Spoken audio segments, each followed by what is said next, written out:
P block के तत्व के बारे में बात करेंगे। ध्यान दीजिएगा, पी ब्लॉक के तत्व, P block element.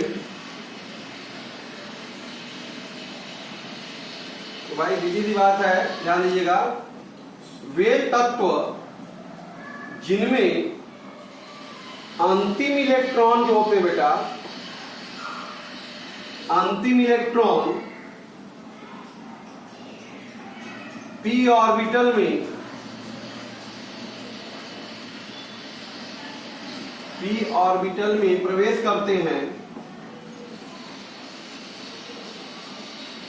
P block के तत्व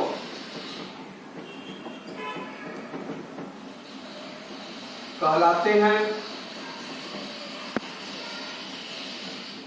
ठीक है बेटा, जिसमें अंतिम लास्ट इलेक्ट्रॉन कहां एंटर करेगा बेटा, पी ऑर्बिटल में, उसे हम पी ब्लॉक के एलिमेंट कहेंगे। ठीक है, देखो बेटा, दीर्घाकार आवर्त सारणी में,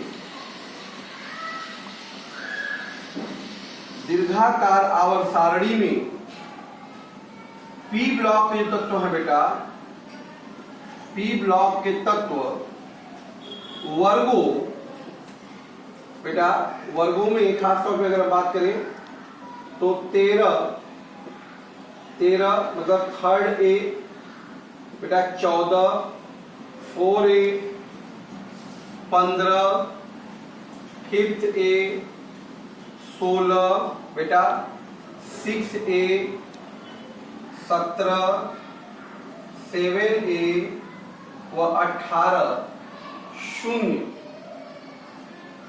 में रखे गए हैं। ठीक है बेटा,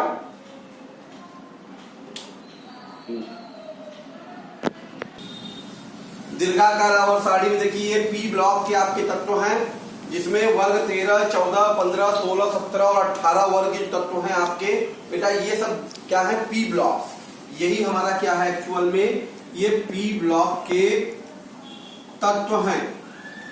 याद करिए, हमने आपको इस सारणी याद करने का तरीका तो ऑरिएंटल परमाणु क्रमांक के बढ़ते क्रम में आवर्त के रूप में याद कराया था। ये देखो, बकनो, फने, अलसी, पस्कल अर वाले पंक्ति में आ रहा था, गागे से बरकर में बेटा, इंसन सब तेजे में आ रहा था, तलब, पीपो, अतरंग, इस तरह से जो आपको श्रेणी बद्ध में बताया गया था वो सब।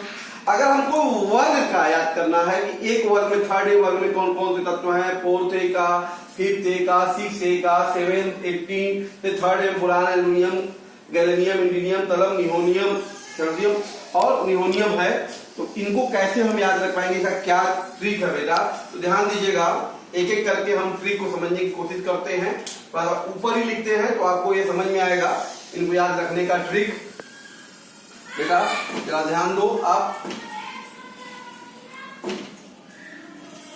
देखो जैसे थर्ड ए के तत्व को बेटा याद रखने का जो ट्रिक है, देखो बेटा ट्रिक क्या है ये, देखो क्या है बेटा,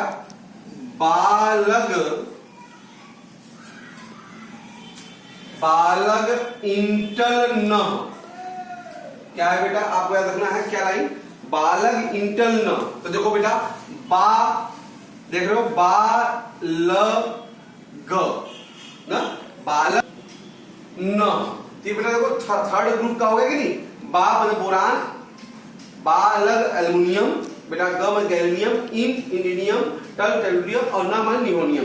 तो आप देखिए बालग, बात में आ रहा है, इंटर न, तो ये आपका क्या है बेटा, थर्ड ए के याद करने का ये ट्रिक है बेटा। क्लियर है?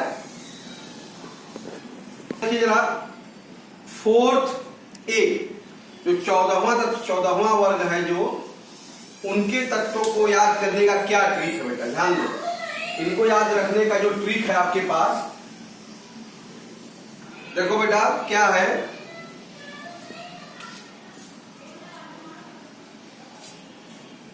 बेटा क्या है, कसीजेशन पब फल, ये आपको याद रखना है, ये लाइन बेटा क्या, कसी बेटा। तो फोर्थ ए क्या पंक्ति है बेटा, कॉफिजेशन मतलब क बेटा सी जे शन पब हल। ठीक है बेटा, तो ये अब आपका क्या है, ये फोर्थ ए का तत्व है। ठीक है, इनको याद रखने के लिए पंक्ति जो आप इनके नामों के पहले अच्छा से हम बना रहे थे, क सी जे सन पब फल, तो ये पंक्ति आप दिमाग में रखकर इनको याद रख सकते हैं बेटा। क्लियर है? पांचवें वर्ग के लिए जो आपको पंक्ति याद रखनी है बेटा, न पास बी मक, न पास बी मक बेटा, इसको ध्यान देना है। इसमें देखो कई वर्ड यहाँ पे मिले हुए हैं, एसबी में काफी वर्ड मिले हुए हैं यहाँ पे।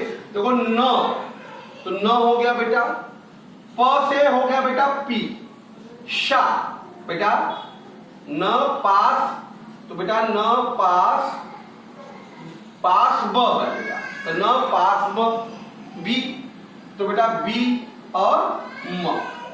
यहां से देखिए न पास बी मक दिमाग में रखकर ये पंक्ति आप ये पांचवें वर्ग के तत्व को रख सकते हैं, nitrogen, phosphorus, arsenic, antimony, bismuth और मैक्सिको। बात समझ में आ रहा? ये पांचवें वर्ग के तत्व को याद रखने का ये पंक्ति है, न पास बी मक। क्लियर बेटा? 16वां बेटा, 16वां जो वर्ग है हमारा, इनके तत्वों को याद रखने के लिए अब आप यहाँ पर जो पंक्ति रख सकते हैं बेटा, ये बेटा होगा आपके पास ओस शेटेपो, सेटेपो ल। इस पंक्ति के द्वारा हम 16वां वर्ग को ध्यान रख सकते हैं बेटा, ओस सेटेपो ल। देखो बेटा, ओ स से टे पो ल। ठीक है बेटा, देख रहे हो ना, ऑक्सीजन, सल्फर, सेलियम, ट्रिटियम, पोलोनियम और लिबरेनियम। ठीक है, तो ये हमारा जो है 16वें वर्ग का तत्व है, इसको इस तरह से हम लोग ओ से ते को लव पंक्ति के आधार पर याद रख सकते हैं बेटा। ठीक है, ओके। अब 7th ए के तत्व को हम याद कर सकते हैं, ध्यान दीजिए, इनके पहले नामों से चलेंगे हम लोग, अकल, ब्रियाट्स, ब्रियाट्स बेटा। ठीक है, यहाँ पे हम इस पंक्ति से हम लोग 7वें वर्ग को दिमाग में रख सकते हैं, फकल, ब्रियास, फ्लोरीन। देखो बेटा, फ क ल, ब्री हो गया बेटा, ब्री, ये ब्री हो गया, फिर आठ स। ठीक है, इस तरीके से हमारा फ्लोरीन, क्लोरीन, ब्रोमीन, ये 7th ए के वर्ग के तत्वों को हम लोग ऐसे रख सकते हैं बेटा। क्लियर है? या 8वें से 18वां वर्ग जो है हमारा शून्य वर्ग है, इसको याद रखने की जो पंक्ति है हमारे पास बेटा, ध्यान दो, हे नियार कर जिनार ओ। ठीक है बेटा, इस तरह की पंक्ति को बनाकर हे नियार कर जिनार ओग के द्वारा हम लोग 18वें वर्ग को ध्यान में रख सकते हैं बेटा। देखिए, हे बेटा, नी आर कर बेटा, जी, हाँ, जी नार बेटा, तो जी नार है, हाँ बेटा, और ओ। यहां से आप देखेंगे ये हमारा 18वां वर्ग तत्व है, हीलियम, नियान, आर्गन, क्रिप्टॉन, जेनान, रेडान और ऑक्सीजन। ये हमारा जो है शून्य वर्ग तत्व माने जाते हैं बेटा। लेकिन एक्चुअल में हीलियम को स्पेशली अगर हम बात करें बेटा, तो ये एक बड़ी समस्या की बात है, इसको पी ब्लॉक का तत्व नहीं माना जाता है।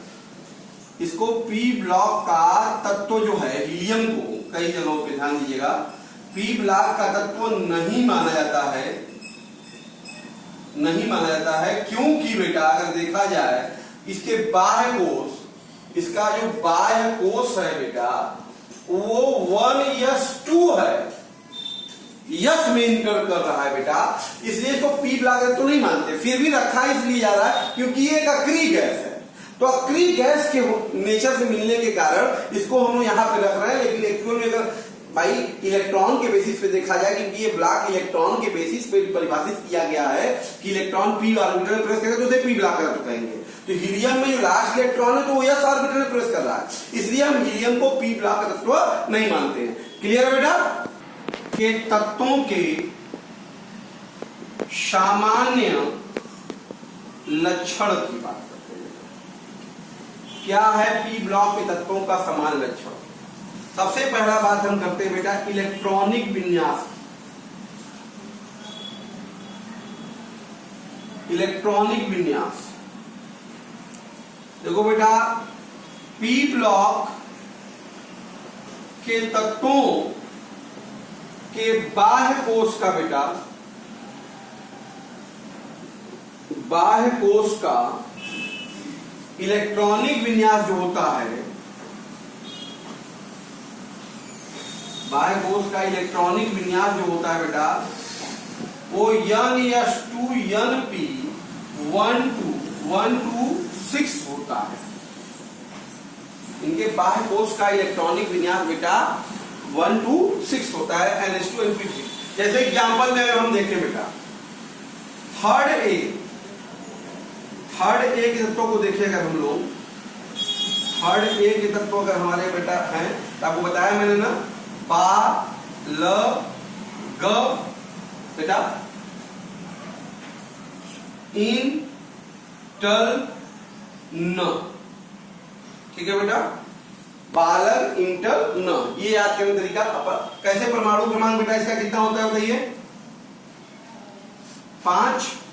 तो बेटा 5 में क्या करेंगे, 8 जोड़ेंगे, तो 8 5 13, 13 में बेटा क्या जोड़ेंगे बताइए, 18 जोड़ देंगे ना, 8 3 11, 1 1 2 1 3 31 हो जाएगा। इसका परमाणु ज्ञान याद करना, इसमें 18 जोड़ेंगे बेटा तो 8 1 9 और 3 1 4 होगा बेटा। अभी याद करना क्या, इसमें 32 जोड़ेंगे तो 9 2 11, 9 2 11, 4 3 7 1 8 81 होगा बेटा इसका। अब इसका भी इसमें 32 जोड़ दो, 2 1 3 और बेटा 8 3 11, 113, ठीक है बेटा। तो क्या होगा, अब बोरान है तो इन बोरान के निकटवर्ती अक्रिय गैस क्या आएगा, हीलियम ही आएगा। तो निश्चित तौर पे भाई हीलियम देखो 2 तक इलेक्ट्रॉन यहाँ पे हो गया 1s2 तक। फिर इसके बाद क्या आएगा 2s2 2p1 आएगा, ठीक है। ये इसका करेंगे अप्लाई का। इसमें क्या एल्युमिनियम का लिखा है, एल्युमिनियम का निकटतम क्या होगा बेटा, नियान। तो 10 ये हो गया, तो 10 के बाद क्या आएगा बेटा बताओ, 3s2 3p1 आ जाएगा।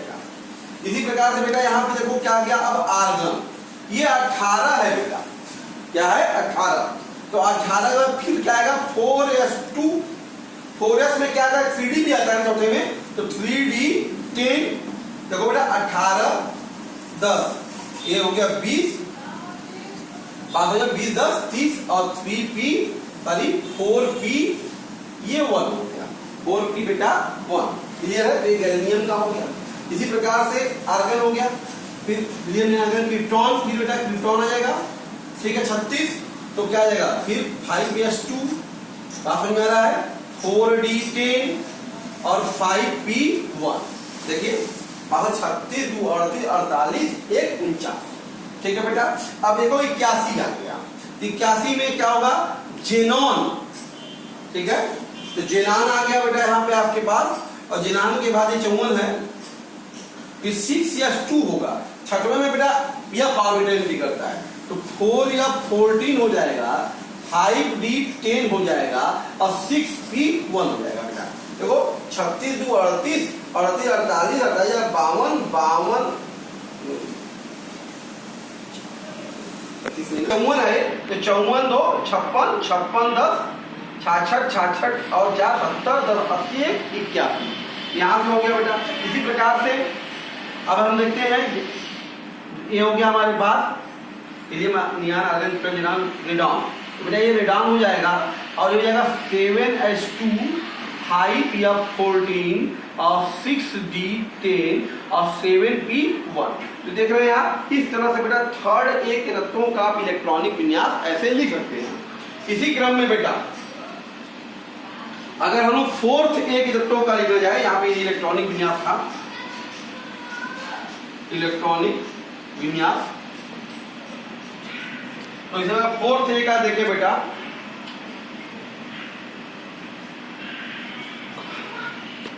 इस प्रकार से चौथा वर्ग है क्लासिफिकेशन ऑफ फल, आपको बताया था। इनका इलेक्ट्रॉनिक विन्यास अगर हम लिख दें बेटा क्या जाएगा बताओ, ये हीलियम और 2s2 2p2 हो जाएगा बेटा। इसी प्रकार ये क्या जाएगा बताओ, नियॉन 3s2 3p2 हो जाएगा बेटा।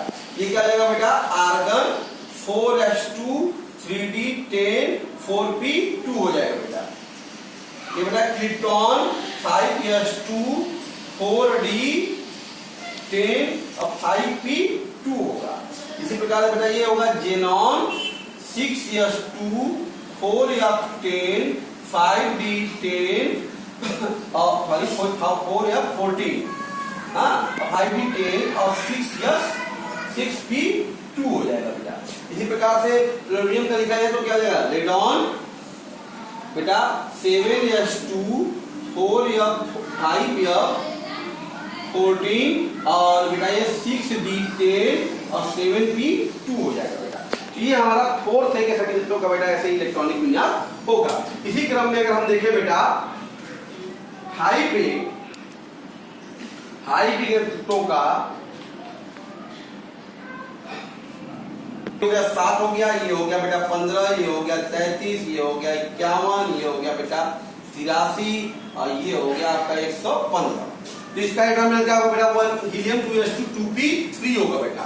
इसका भी क्या होगा बेटा 3p3, इसका बेटा 4p3, इसका क्या हो जाएगा 5p3, इसका भी 6p3, इसी प्रकार से बेटा 7p3।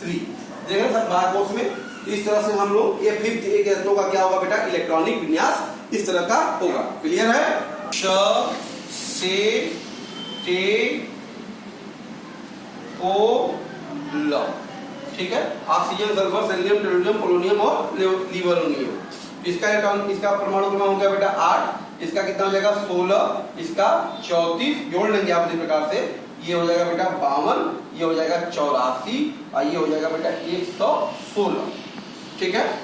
तो यहाँ से अगर इलेक्ट्रॉनिक विन्यास देखा है तो ये बेटा ये देखो 1s2 ठीक है 2p4, इसी प्रकार ये क्या होगा 3p4, इसी प्रकार क्या होगा 4p4, इसी प्रकार क्या होगा बेटा 5p4, इसी प्रकार क्या होगा बेटा 6p4,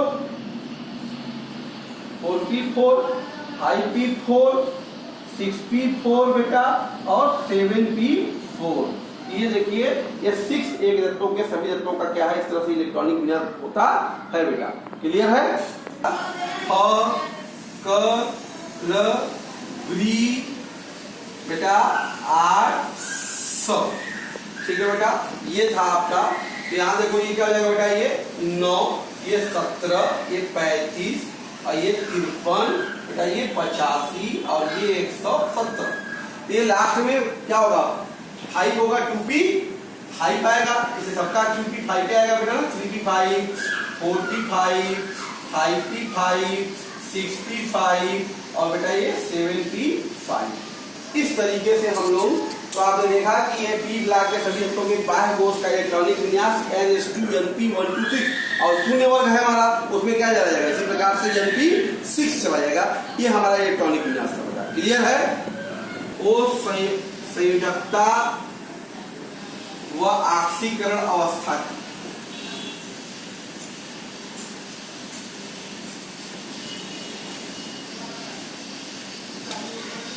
ध्यान दो बेटा। पी ब्लॉक में बेटा अक्रिय गैस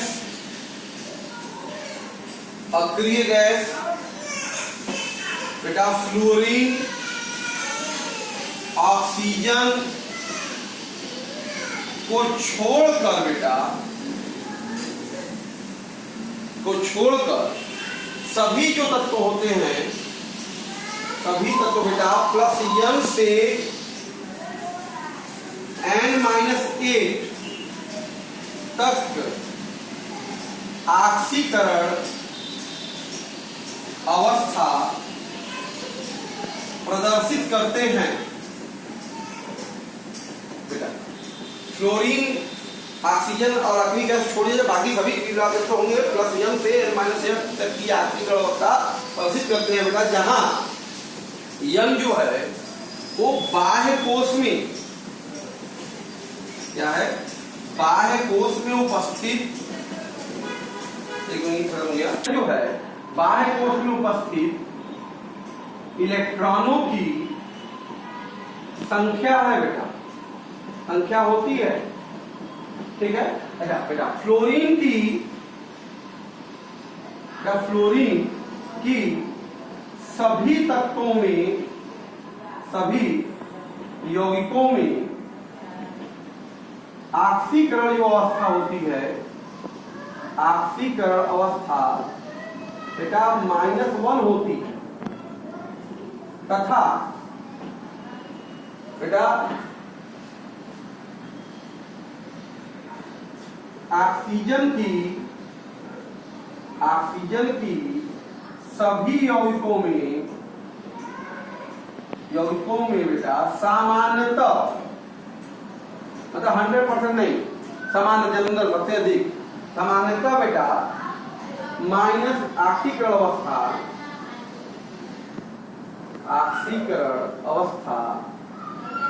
बेटा -2 होती है। ठीक है, और सबसे खास बात ये ध्यान दीजिए बेटा कि पी ब्लॉक के तत्वों के बेटा ऑक्सीकरण अवस्था में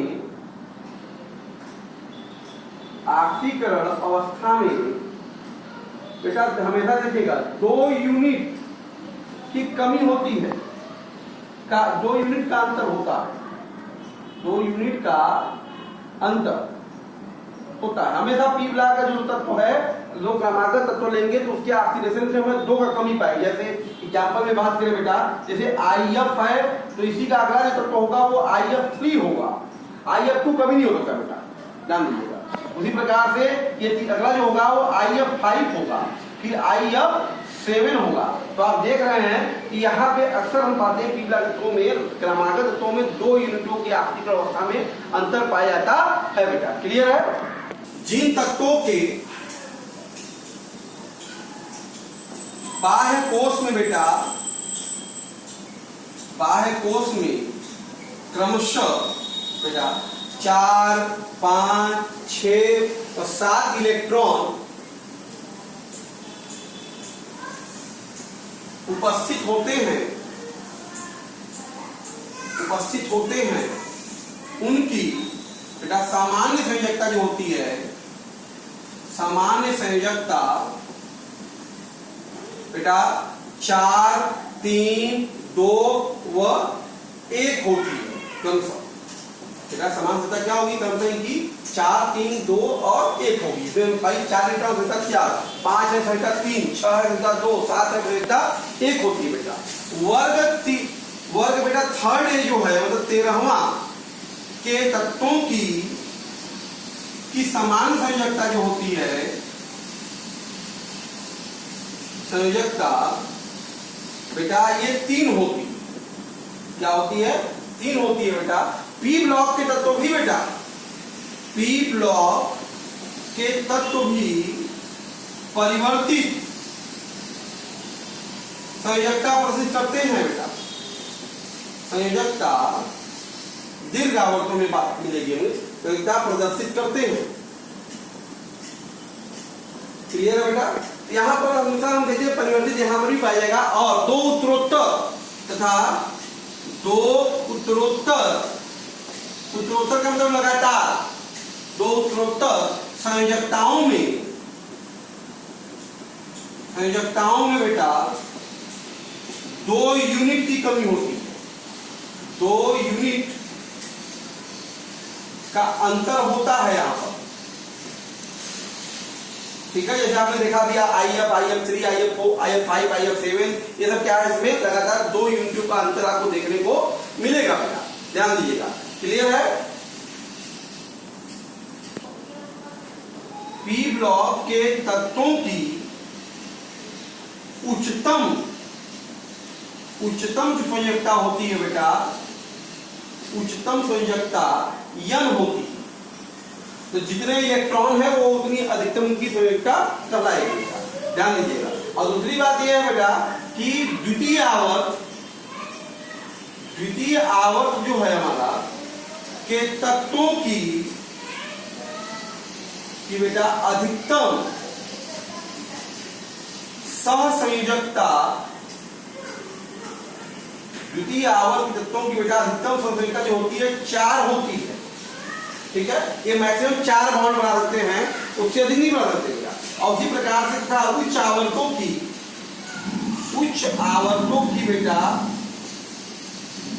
अधिकतम सहसंयोजकता या सहसंयोजकता जो होती है बेटा वो 4 से अधिक होती है। क्या होती है? 4 से अधिक होती है। तो ये था बेटा पी ब्लॉक तत्वों की आंशिक अवस्था और संयोजकता। तो आपने देखा कि पी ब्लॉक तत्वों में अक्सर ये परिवर्तित संयोजकता भी प्रदर्शित करते हैं। क्लियर है बेटा? और लगातार जो होते हैं आंशिक अवस्था या संयोजकता उसमें अक्सर हम देखते हैं 2 यूनिटों का अंतर पाया जाता है बेटा। और आंशिक अवस्था में खास तौर पे देखेंगे तो +m से n-8 तक की आंशिक अवस्था को करते हैं। और संयोजकता इनकी अधिकतम कितनी होती है? n ही होती है बेटा। ओके, देखिए बेटा अगला पॉइंट हमारा आयनन विभव।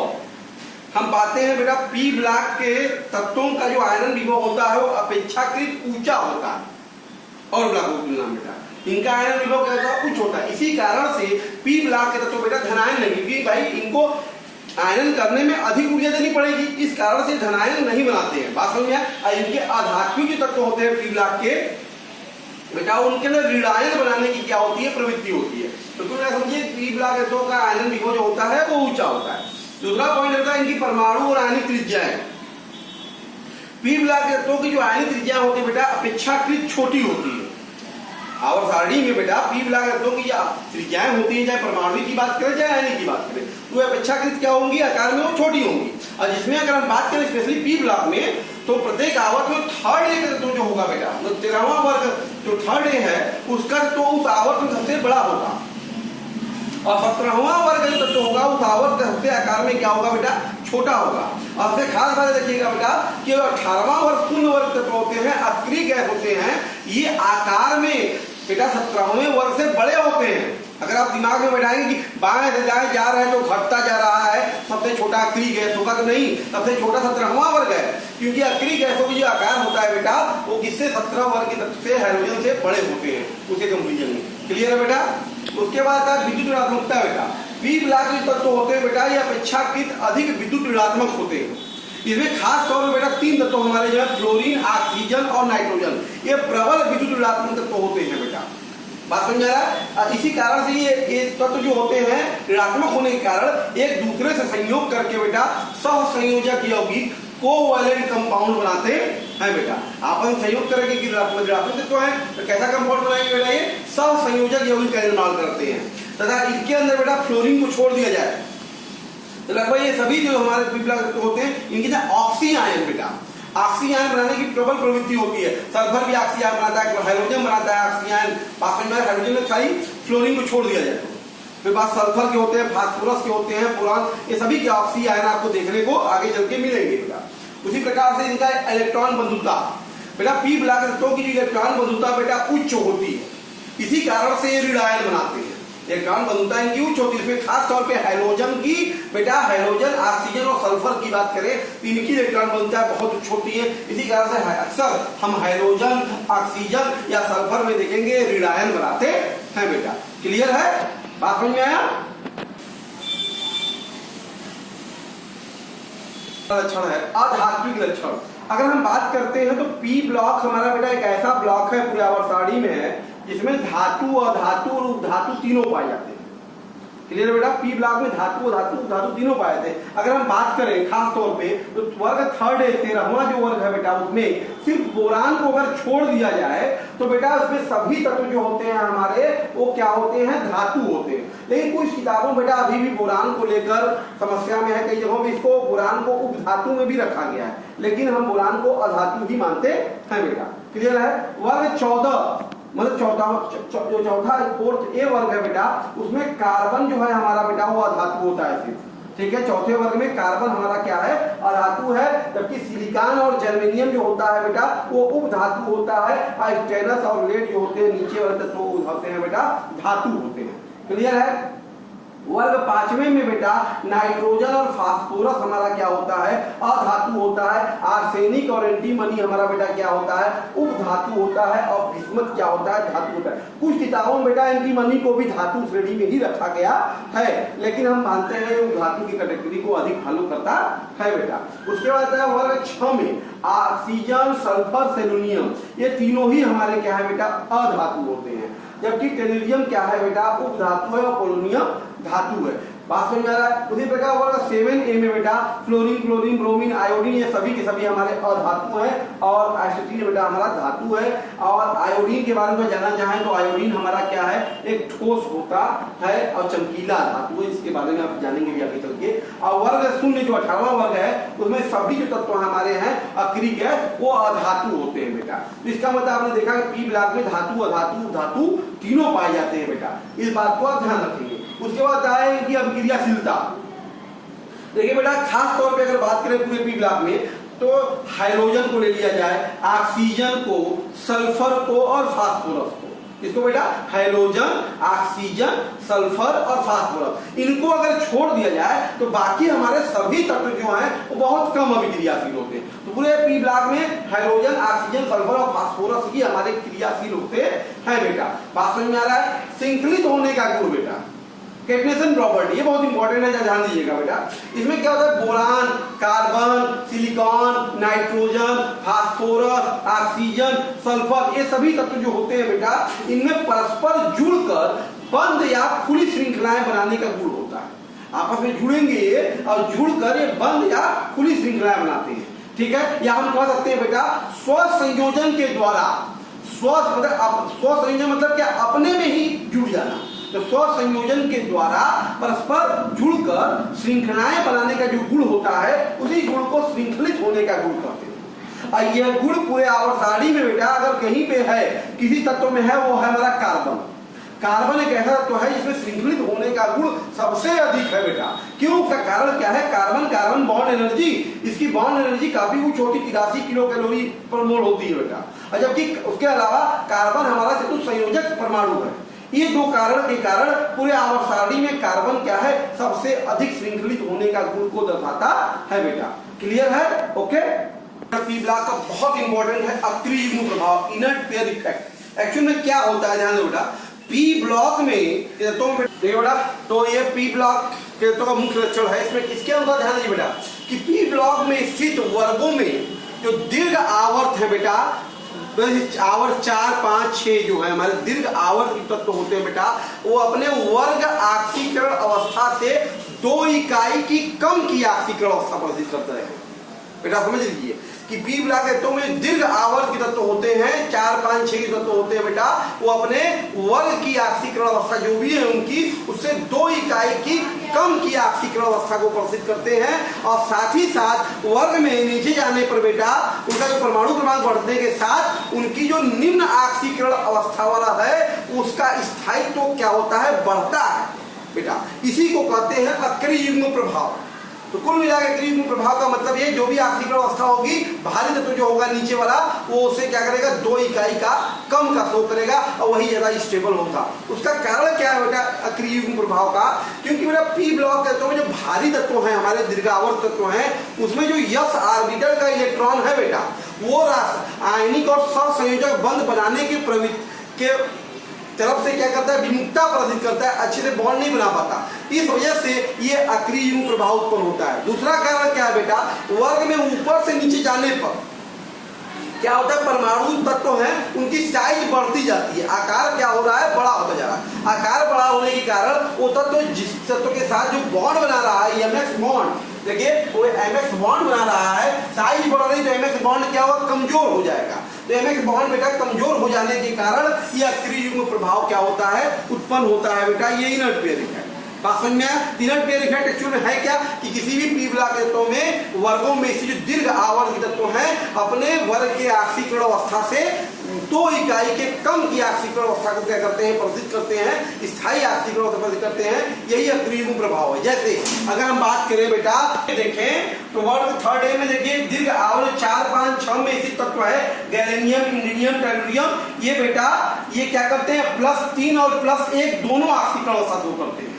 बात समझ में आया? और लेकिन अगर बात की जाए तो इनके स्थायित्व का क्रम +1 के लिए इस प्लस जो टेलुरियम प्लस आयन, इसी कारण से देखिए अक्रिय युग्म प्रभाव के कारण बेटा टेलुरियम प्लस आयन जो होता है +3 आयन से अधिक स्थायी होता है, क्योंकि वो कम ऑक्सीकरण अवस्था जो होता है उसका स्थायित्व नीचे जाने पर क्या होता है, बढ़ता है अक्रिय युग्म प्रभाव के कारण बेटा। उसी प्रकार से वर्ग 4 में तो चौथा, पांचवा, छठवां आवर्त तत्व है बेटा जर्मेनियम, स्टेनस, लेड, ये दोनों बेटा +4 और +2 दोनों की ऑक्सीकरण अवस्था वृद्धि करते हैं। और इसमें जो निम्न ऑक्सीकरण अवस्था मतलब +2 की ऑक्सीकरण अवस्था के संदर्भ में अगर इन तत्वों की स्थायित्व का क्रम देखें तो स्थायित्व क्रम सबसे अधिक स्थायी कौन होगा, +2 में लेड 2+ होगा, सबसे कम कौन होगा बेटा जर्मेनियम 2+ कम स्थायी होगा। बात समझ में? इसी कारण से हम पाते हैं Pb2+ आयन जो होता है Pb4+ से अधिक स्थायी होता है, तो Pb2+ के यौगिक हमको अधिक मिलते हैं Pb4+ की तुलना में। ये बेटा क्या है हमारा अक्रिय युग्म प्रभाव है, जो कि पी ब्लॉक के तत्वों का एक प्रमुख लक्षण होता है। क्लियर है बेटा?